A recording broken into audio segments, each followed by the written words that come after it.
Welcome back to the Team to Beat Miami Heat podcast, your one-stop shop for daily Miami Heat content. My name is Amir. For today's episode, we got Neil back on the channel. How's it going, Neil? What's happening? 1 week till season starts. Looking forward to it. Yeah, it's been a slow, quiet off season here in Miami Heat land, Neil. And even though the Miami Heat won the Summer League Las Vegas championship, which was fun, there was a lot of downtime during the summer. And especially when it comes to transactions and rumors, nothing really happened for the Miami Heat. All we did was sign Alec Burks, which is not too exciting for us Heat fans. After getting really close to winning a championship a couple times during this Jimmy Butler build. And we know that during this offseason, there was a lot of drama regarding Jimmy Butler's extension and his contract, and we've kind of bypassed that for now. I think the Miami Heat are going to focus on just waiting to see what Jimmy does at the end of the year, and Jimmy's okay with that. He said it's not about the money at this point. He just wants to win a championship with the Miami Heat. And so this week, preseason finally has been back, which is awesome. It's been fun to watch and cover some basketball games finally. But like you said, basketball is 10 days or so, 11 days away for the regular season, which I'm excited about. And for this episode, Neil, I wanted to bring you on just to talk about the East, specifically 1 through 8, and wanted to get a sense of who you think will finish in those 1 through 8 seeds. And also, at the end of the episode, I want to get your prediction on who you think is going to win the East. This will be part 1 of a 2-part series that we're going to do, Neil. So sometime later, we could do one on the West, obviously, and project the 1 through 8 and see who's going to come out from the West. And then we'll ultimately decide on who we think is going to win the NBA championship. And we could timestamp it here and obviously come back and look at the end of the season and see who was right or who was closer. So let's look at the East right now. A lot of changes happen again. Miami Heat didn't really do much except for adding Alec Burks and, a few players through the draft, which we're excited about.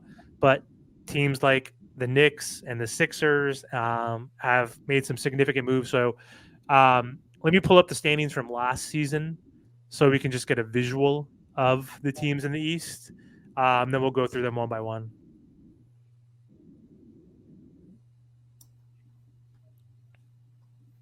Okay. See if I can make this bigger. Okay, so we have 1 through 8 right here based on last year. We don't need to focus on the play-in teams, the 9 through 15 range. But we saw the Celtics obviously were the number 1 seed last year. They won the championship. Most NBA championship teams are the number 1 seed. Actually, 77% of all teams that ever win are the number 1 seed. So it's very important. So kudos to the Celtics last year. But yeah, let's start off with who you predict will be the number 1 seed in the East this year, Neil. Like, give me a reason why, or if there's any concerns in general with the team. Let me know what your thoughts are. I'm going to stick with Boston, but there's no way they're winning the East by 14 games this year.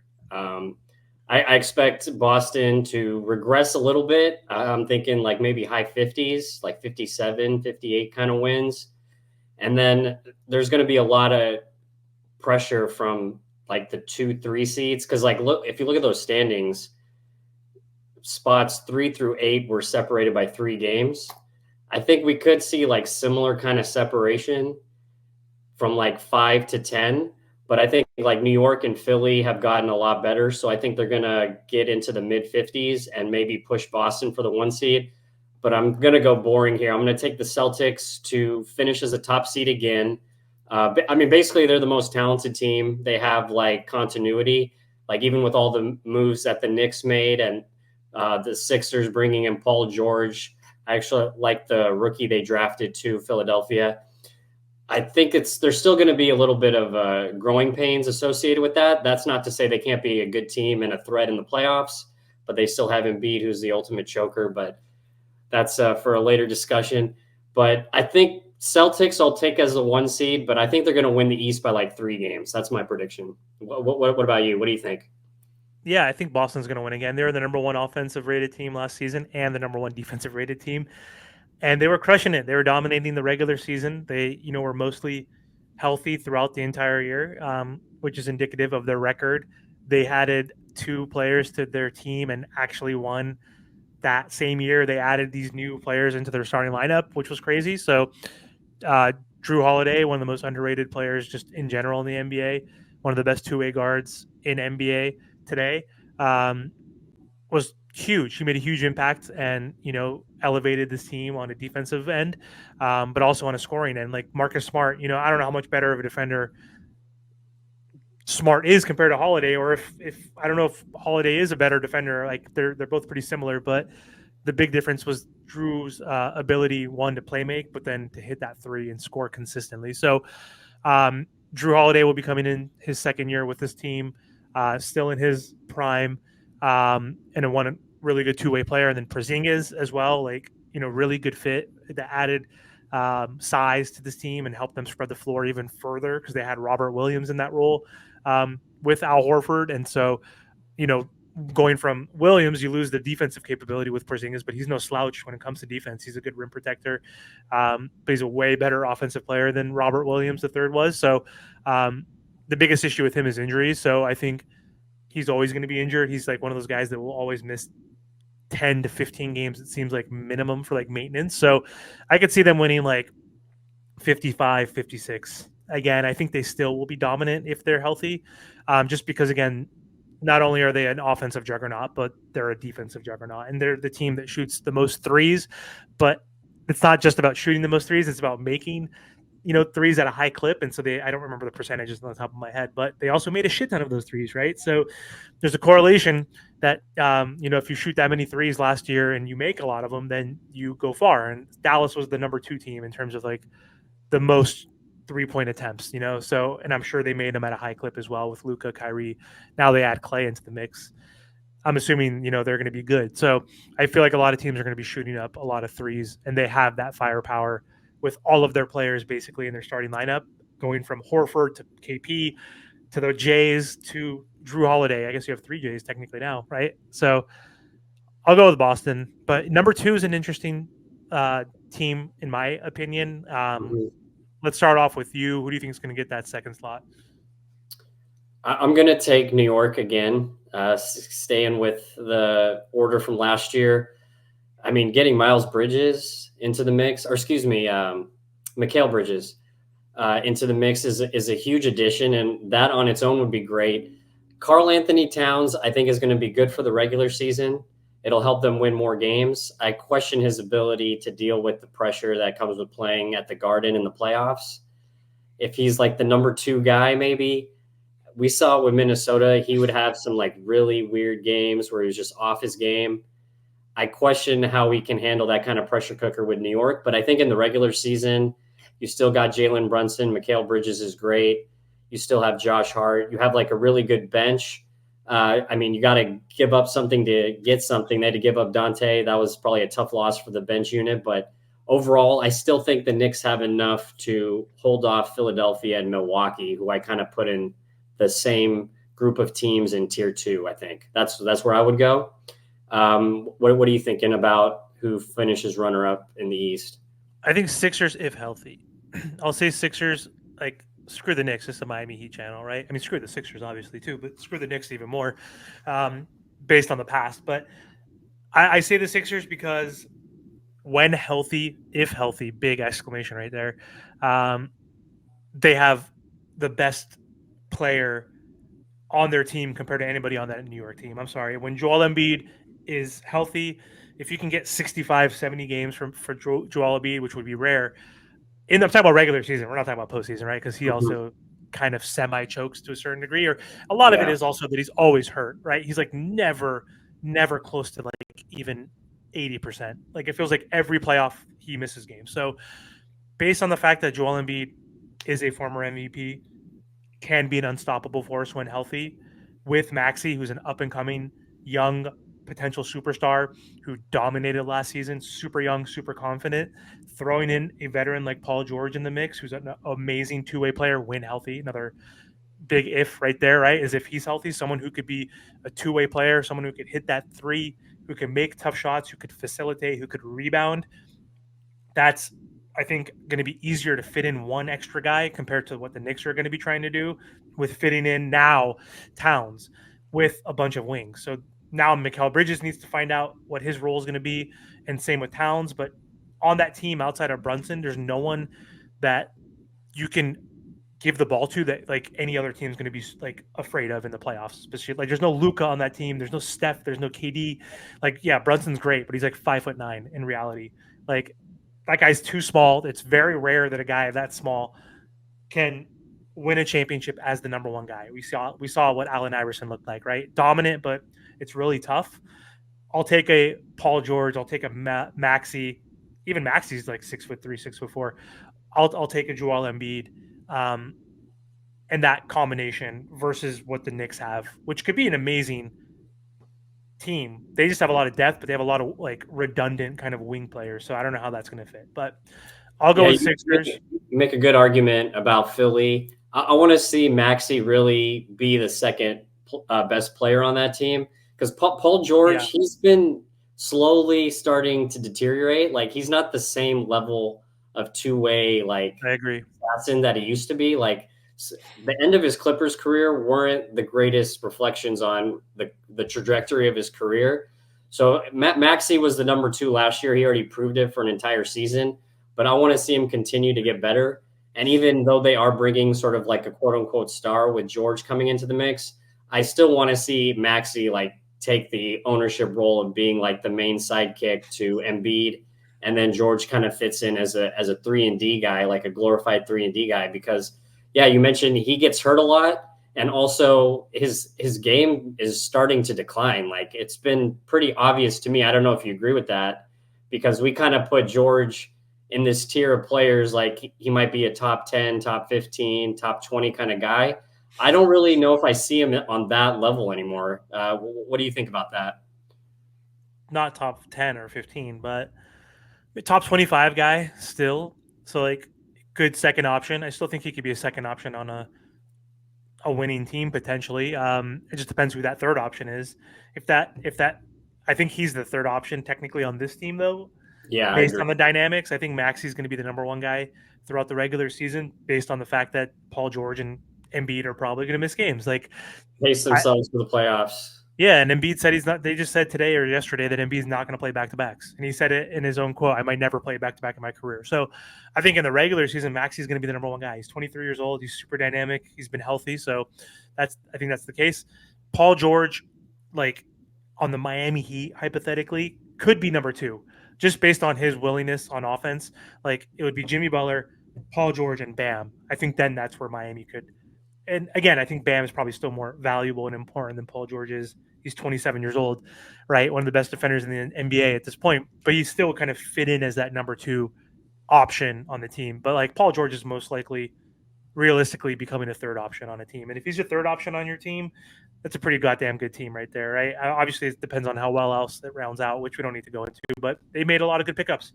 Drummond, Gordon, they have Oubre, and they have a bunch of dudes that I think could fit in well. So anyway, number 3, I'll just go quickly. Knicks. I think the Knicks.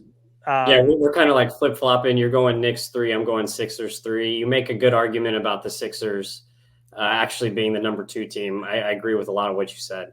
Yeah, and so yeah, we don't need to get into that then. So yeah, so yours is Sixers, mine's Knicks, because they added more depth. They have Bridges, who's an amazing 2-way player, good 3-point shooter, going to be more of a role player now that he's not on the Nets, right? Kind of going back to like how he was on Phoenix to a certain degree. Mm-hmm. Adding Carl Anthony Towns will be great for the regular season. He's a good offensive player, but he sucks at defense and he chokes in the playoffs. His 3-point shooting goes from 39%. Wow. On 7-8 attempts, amazing for a 7-footer. But what is it in the playoffs? I think last playoffs was 13% or something insane. So he's a choke artist and he's a scrub. And the Knicks are horrible and they haven't won a championship since the 70s. So F the Knicks. On to the next, number 4. Who do you think will be the number 4? This should be an Number interesting 4, spot. I'm going to go with Milwaukee at number 4.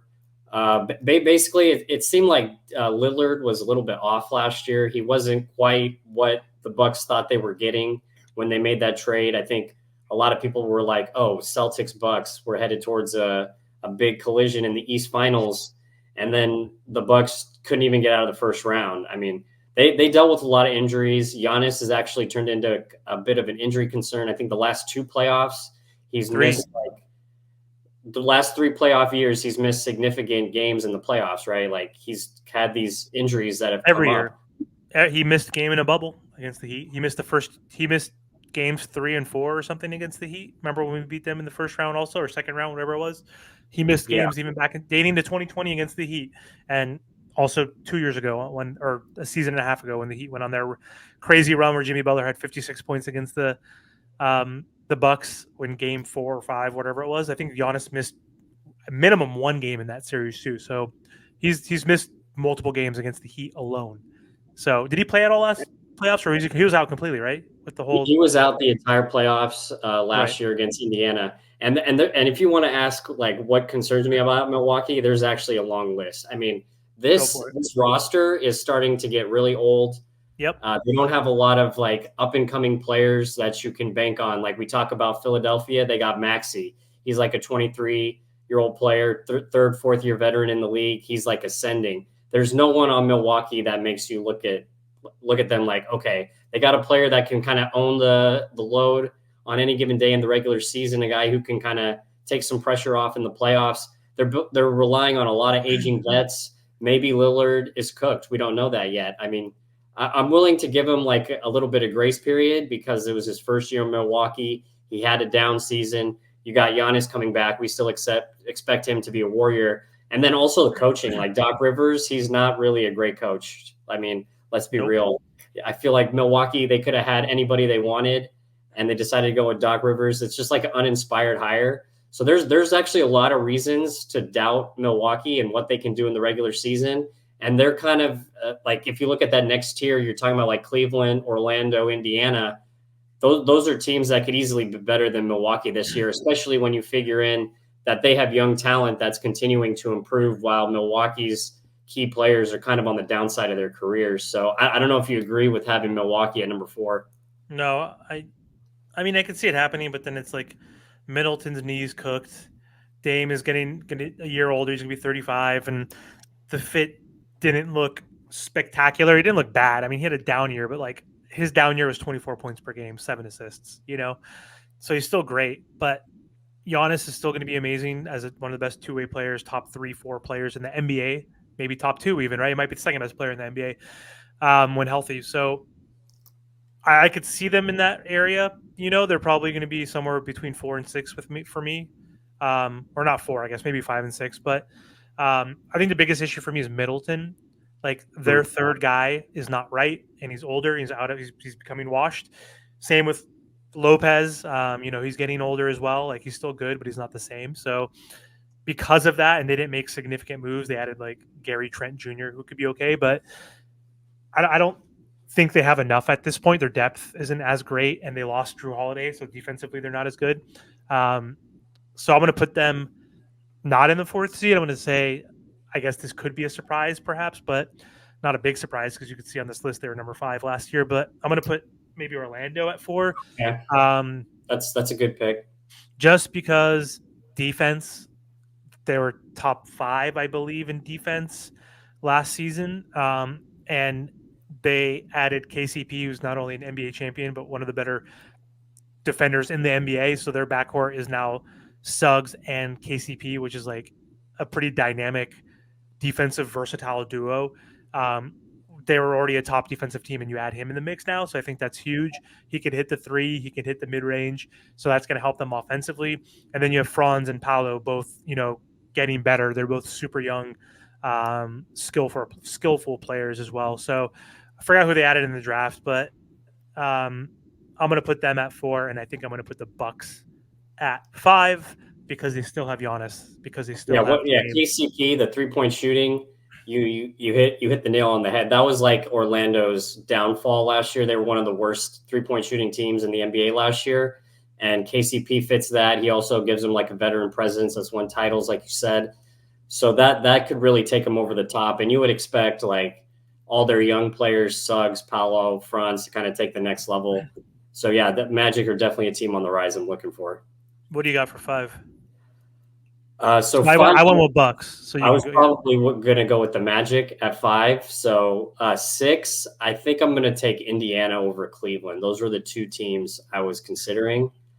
I think I really like what Halliburton did during the playoffs. I mean, making it to the East Finals, that has kind of reset expectations on this franchise.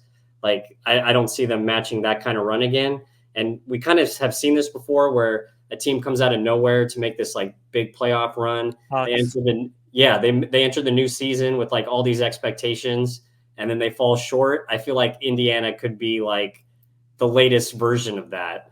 So that's something to guard against. But I do think they got a reliable set of players there. They got a good core.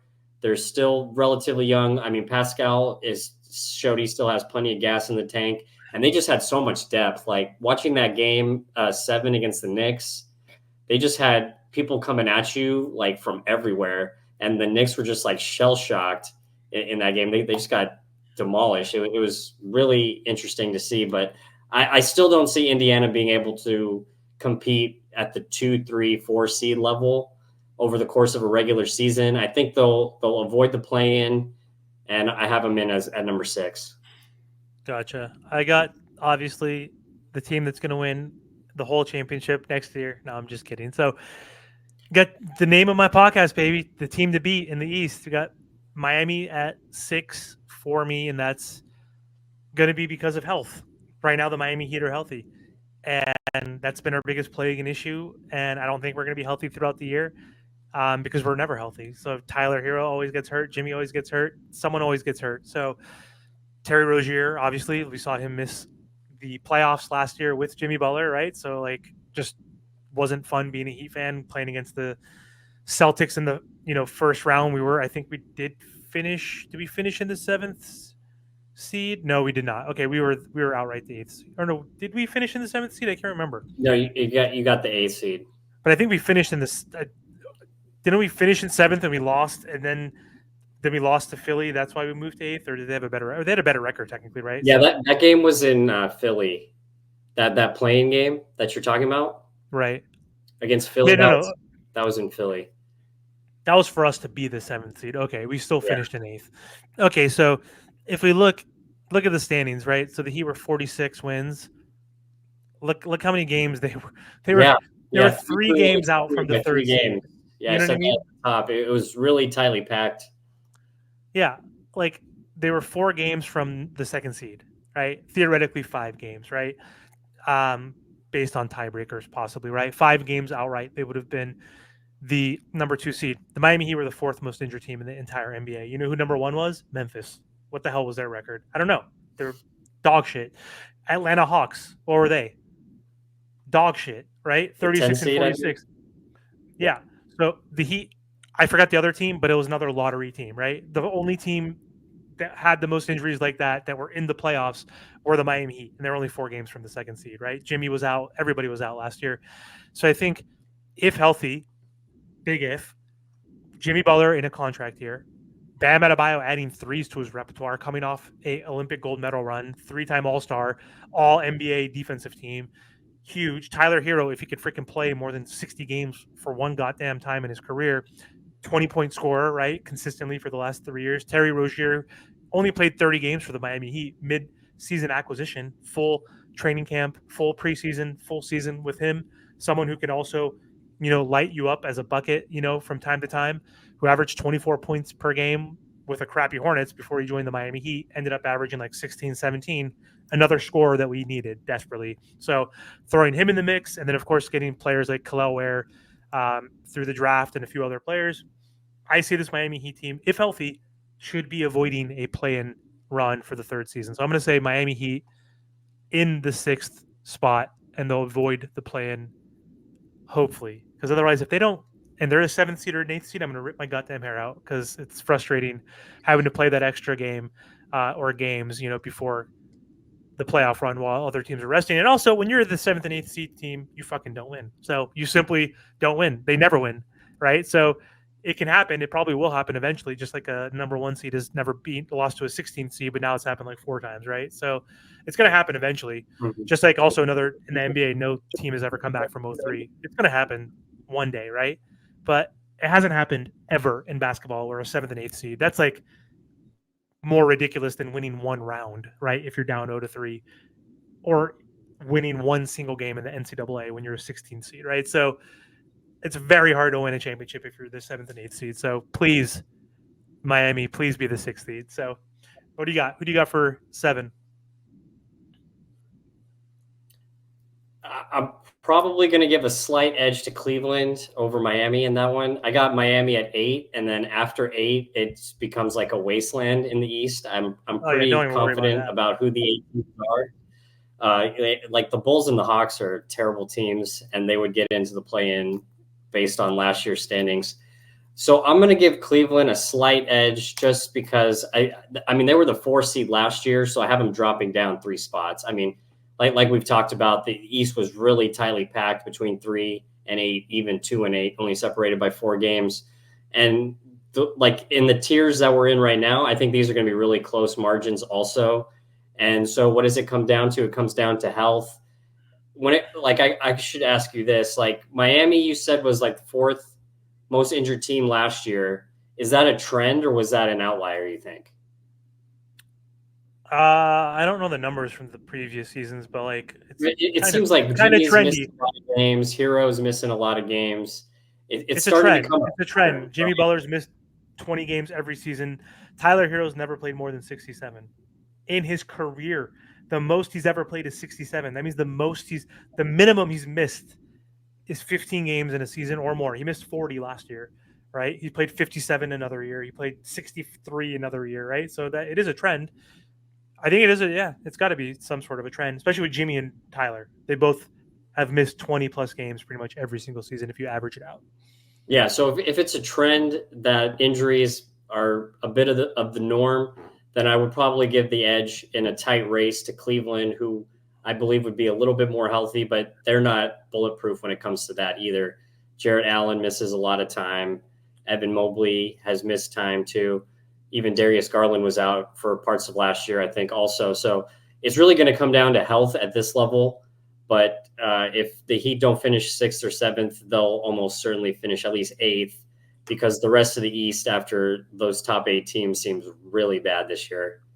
Yep. Could you even come up with a potential team that could be a sleeper from 9 through 16 based on last year's finish? They all look so uninspiring to me right now. Maybe Charlotte if LaMelo's like healthy, but even then, it's like, how much can they really improve? They had 21 wins. Like, how many more wins does LaMelo give you? Like 9 more wins?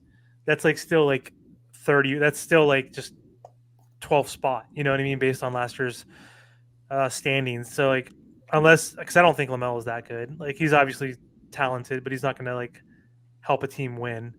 Like, he takes the stupidest like half court threes like Trae Young does. You know, like he's too flashy. Like, he's always hurt. So it's just I don't Trae Young see. is a good comp in terms of the way they approach the game. Yeah. Um, yeah, I don't see anybody. But for me, 7 and 8 going to go Cleveland and Pacers. So I'll say Cleveland 7, just because Donovan Mitchell still in his prime, one of the better players between those two teams. I think he's probably the best player Mm-hmm. compared to anybody on Cleveland and Indiana. So I think Indiana, yeah, they're kind of or semi fluky. I mean, Pascal is going to be getting another year older. I mean, he's going to be 30, 31 or something or so, which is not crazy old, but you know how it is. Some players hit that 32, 33 year old mark and they just fall off a cliff somehow, right? So not all players, obviously. Like we haven't seen that yet with like the KDs and even Jimmy Butlers or Paul Georges. Like they haven't fallen off cliffs like a Blake Griffin, where he's like out of the league by the age 34. Former multi-time perennial all-star. I'm sure there's other guys too, that hit age 30, 31, 32, and they're just somehow washed all of a sudden. So, yeah, I just think Cleveland is a better team than the Pacers. They have the two bigs. Obviously, Mobley is improving. You have Garland, who's not the best fit, I think, with Mitchell, but he's decent. He's a better D'Angelo Russell, in my opinion, right? Someone who's streaky. Halliburton's really good, but I think he's going to be like, I feel like defenses are going to figure out how to guard him a little bit better. I don't think he'll be as dynamic as he was last season. I think Pascal's fine, but he's not going to move They the won't needle. have the element of surprise either. I think teams are going to take them a lot more seriously this year. Mm-hmm. They're not going to give him those threes. Like I feel like they're going to pressure him up a little bit more because he made a lot of tough like threes and like, of course you're going to give him some of the 30-foot 3-point shots, right? You can't guard him out there all the time, but I think they'll probably just be more focused on not allowing Halliburton to get easy 3-point shots, run them off the line. We'll see. But yeah, that's all I had in mind. So yeah, give me your thoughts on who wins the East. Is it plain and simple Boston Celtics for you, or is there a surprise out there? So this is the thing. There hasn't been a repeat champion in like 5 years, I think it is. Yep. And they haven't even advanced past the second round in the year that they're defending the title, That's which crazy. is pretty crazy, right? So I'm going to have. I want to pick against Boston. I really do. Pick the Heat. I think they got their title. They're a little fat and cocky right now. There's a trend towards more parity in the league. There's more teams coming up and winning titles, like Pacers making the conference finals, all that kind of stuff. I just can't find someone in the East that I think could beat them 4 out of 7 right now. I'm gonna say Boston over New York in the conference finals. It's a boring answer, I know. It's a boring answer.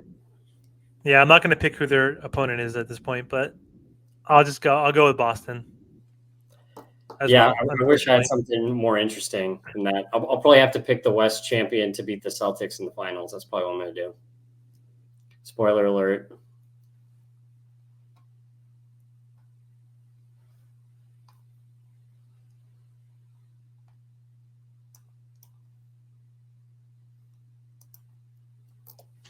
Can you hear me? Now I can. Yeah, I think it froze for a minute. Yep, it froze. That's a perfect way to end it there. So there you have it, our list of who we think is going to be the top 8 in the Eastern Conference. We both predict that the stupid Boston Celtics are going to come out of the East once again right now. As of today, I don't think anybody else could beat the Boston Celtics. If they're going to be a number 1 offensive rated team again and like a top 5 defensive team, it's going to be really hard to dethrone them. So we'll see what happens. But anyway, thanks for watching this episode. Neil and I are going to put out another episode on the West. So same format, and we'll give you our predictions in the next episode. So anyway, thanks for joining, Neil. Appreciate the time. And again, don't forget to like, comment, share, and subscribe to the channel. Thanks. See ya.